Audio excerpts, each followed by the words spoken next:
আসসালামু আলাইকুম। সবাই কেমন আছেন? আশা করছি আল্লাহর অশেষ রহমতে সবাই খুব ভালো আছেন। আজ আমি রান্না করব চালতার টক ডাল এবং সাথে ডিমের একটি রেসিপি। চালতার টক ডালটা খেতে কিন্তু সবাই খুব পছন্দ করি, আর ডিম তো কম বেশি সবারই পছন্দ।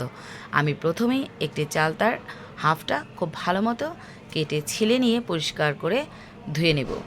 অবশ্য ধোয়ার আগে আমি কিন্তু 30 মিনিট ভিজিয়ে রেখেছি। ভিজিয়ে রাখলে কি হয়, এখানে যে কষটা রয়েছে তা বেরিয়ে যাবে এবং কালচে ভাবটা দূর হয়ে যাবে। এরপর আমি ধুয়ে নেওয়ার পরে একটু লবণ দিয়ে খুব ভালো মতো কষলে কষলে আবারও পরিষ্কার করে নিচ্ছি, এতে পিচ্ছিল ভাবটা চলে যাবে। তারপর খুব ভালো মতো পরিষ্কার পানি দিয়ে আরও একবার ধুয়ে নিচ্ছি। ধুয়ে নেওয়ার পরে তুলে রাখছি। অন্যদিকে আমি মসুর ডাল নিয়েছি 1 কাপ পরিমাণ, খুব ভালো মতো ধুয়ে পরিষ্কার করে নিয়ে আমি কিছু সময় ভিজিয়ে রেখেছিলাম।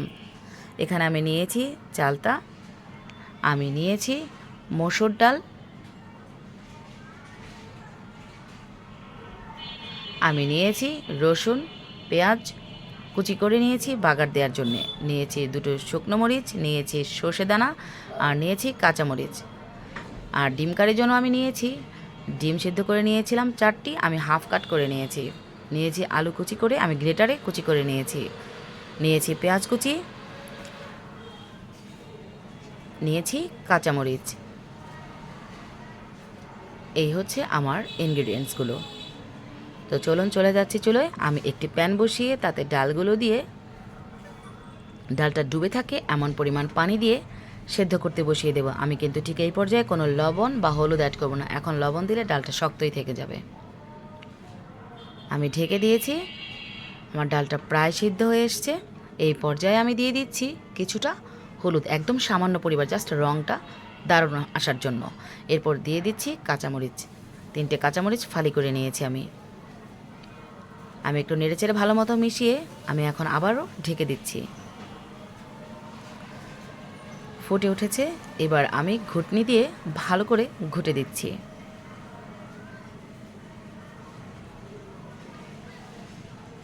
এখন আমি দিয়ে দিচ্ছি স্বাদ মতো লবণ, আবারও একটু ঘুটে দিচ্ছি, এতে করে ডালটা আরও বেশি নরম হয়ে আসবে। এরপর আমি এতে দিয়ে দিচ্ছি চালতার টুকরোগুলো। আপনারা কিন্তু পছন্দ মতো টুকরো করে নেবেন, আমি ঠিক এইভাবে নিয়েছি। এরপর নেড়েচেড়ে সব কিছু ভালো মতো মিশিয়ে আমি এখন আবারও ঢেকে দেব।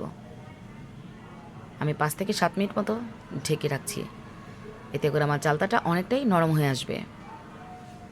এরপর দিয়ে দিচ্ছি গরম পানি।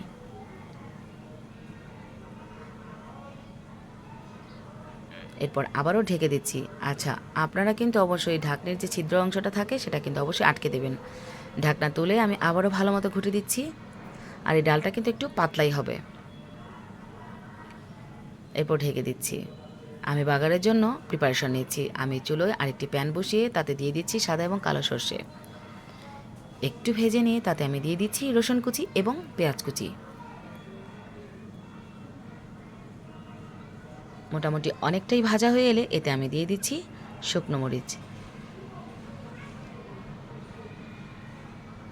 একটু ব্রাউন হয়ে এলে আমি দিয়ে দিচ্ছি বাগার। ডালটা দিয়ে আমি খুব ভালো মতো আবারও ঘুটে দিচ্ছি, সব কিছু যাতে খুব ভালো মতো মিশে যায়। এরপর আমি ঢেকে আরও 5 মিনিট ফুটিয়ে নিচ্ছি।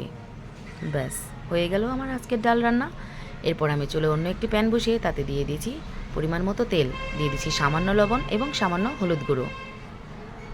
একটু ভালো মতো তেলের সাথে সব কিছু মিশিয়ে নিচ্ছি।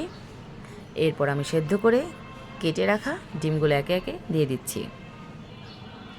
আমি এপিটোপিট খুব সুন্দরভাবে ভেজে নিচ্ছি। উল্টে পাল্টে ভেজে নেওয়ার পর আমি তুলে রাখছি। একই তেলে আমি দিয়ে দিচ্ছি পেঁয়াজ কুচি। পেঁয়াজ কুচি দেওয়া হয়ে গেলে আমি খুব ভালো মতো নেড়েচেড়ে ভেজে নিচ্ছি পেঁয়াজটাকে। একটু ভাজা হয়ে গেলে তাতে আমি দিয়ে দিচ্ছি একটি তেজপাতা। তেজপাতাটা দিচ্ছি জাস্ট ফ্লেভারের জন্যে।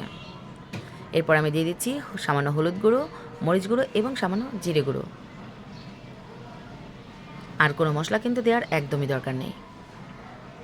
ভালো মতো ভাজা হয়ে গিয়েছে, এখন আমি এতে দিয়ে দিচ্ছি কুচি করে রাখা আলুগুলো। আমি কিন্তু মাঝারি সাইজের 2টো আলু নিয়েছিলাম। নেড়ে চেড়ে ভালো মতো ভাজা ভাজা হয়ে এলে এতে আমি দিয়ে দিচ্ছি পানি। আলুটা ডুবে থাকে ঠিক এমন পানি দিয়ে দিয়েছিলাম লবণ। এরপর ঢাকনা তুলে আমি এতে দিয়ে দিচ্ছি ডিমগুলো একটু চেপে চেপে দিচ্ছি।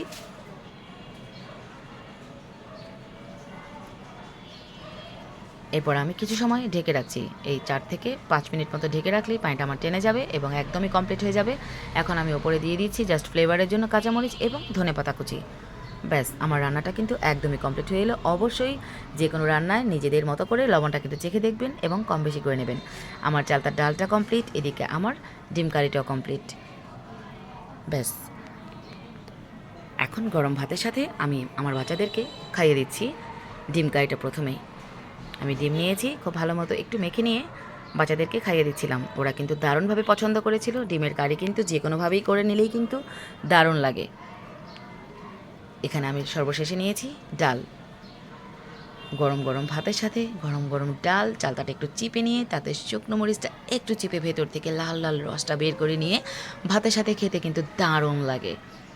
চালতার কিন্তু অনেক ভিটামিন রয়েছে। আমার ভিডিও ভালো লেগে থাকলে সাবস্ক্রাইব করবেন। আসসালামু আলাইকুম।